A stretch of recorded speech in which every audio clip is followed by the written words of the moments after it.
Salut à tous et bienvenue pour ce nouveau C'est dimanche, que lisez-vous? Alors je vais vous présenter mes lectures passées, ma lecture en cours et ma lecture à venir. Alors la semaine dernière, je vous avais quitté avec le tome 3 de Catacombes, le manga français de Vald, publié aux éditions Pika dans leur collection Senpai. Et je vous avais dit que j'étais assez mitigée quant à ce manga. À la fin de ce tome 3, je suis toujours autant, je suis assez déçue même, parce que certaines critiques disaient que ça partait dans un autre registre. Je trouve pas du tout que c'est le cas. On reste complètement sur notre faim, on n'a aucune réponse à nos questions concernant les apparitions surnaturelles. Alors on ne sait toujours pas si elles sont surnaturelles ou si Anae est complètement folle. Bref, c'est vraiment une lecture dont je suis vraiment déçue. C'est pour ça que ma critique tarde un peu à venir sur mon blog, parce que bon, je n'ai pas non plus envie de vous descendre totalement le manga, c'est pas l'intérêt. Mais je voudrais quand même faire ma critique pour vous en parler, vous donner un point de vue le plus objectif possible, le plus détaillé possible, même si je sais d'avance que je ne lui mettrai pas une bonne note. Donc je vous avais parlé également de Noble Paysan, de Hiromu Arakawa, publié aux éditions Kurokawa dans leur collection Humour. Et je vous avais dit beaucoup de bien déjà de ce manga alors que je l'avais à peine commencé.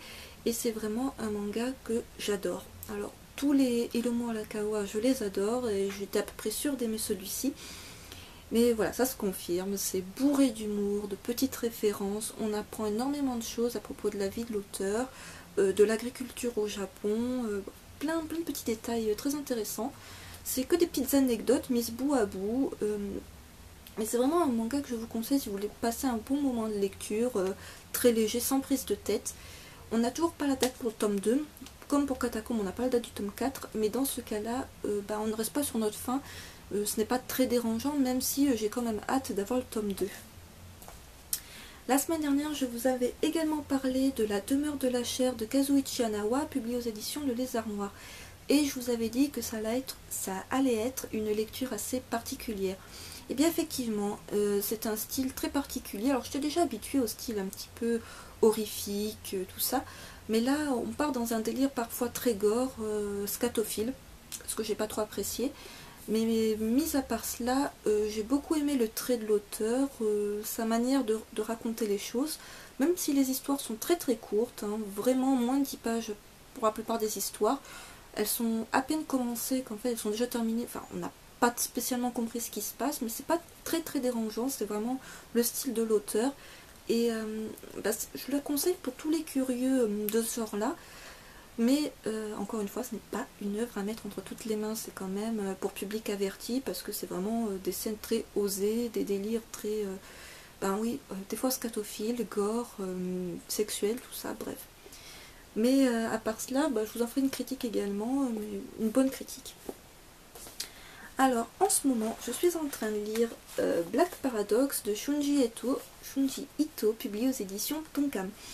Alors en fait, j'avais une promotion à utiliser à Alpha BD et j'avais hésité entre me procurer Black Paradox ou le Cirque des Horreurs. Enfin, c'est les seuls qu'ils avaient réellement en librairie. Et après avoir regardé un peu les critiques avec le libraire, il s'avère que Black Paradox a de meilleures critiques. Donc, pour vous en parler très brièvement, en fait, ça traite du site donc Black Paradox, qui est un site sur lequel s'inscrivent les gens qui souhaitent se suicider.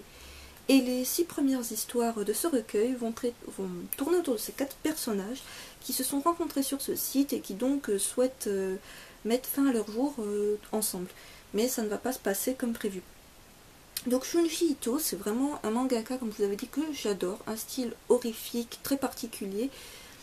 Mais comment dire, cette œuvre-là, je ne la conseille pas si vous ne connaissez pas du tout Shunji Ito, parce que apparemment c'était pas une de ses meilleures.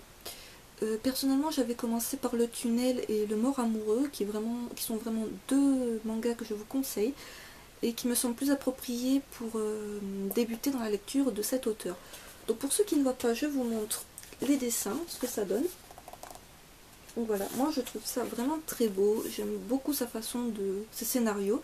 Surtout, le synopsis de Black Paradox m'avait de suite intriguée. Et donc comme fait vraiment un très très beau travail d'édition dans tout ce qui est les Shunji Ito.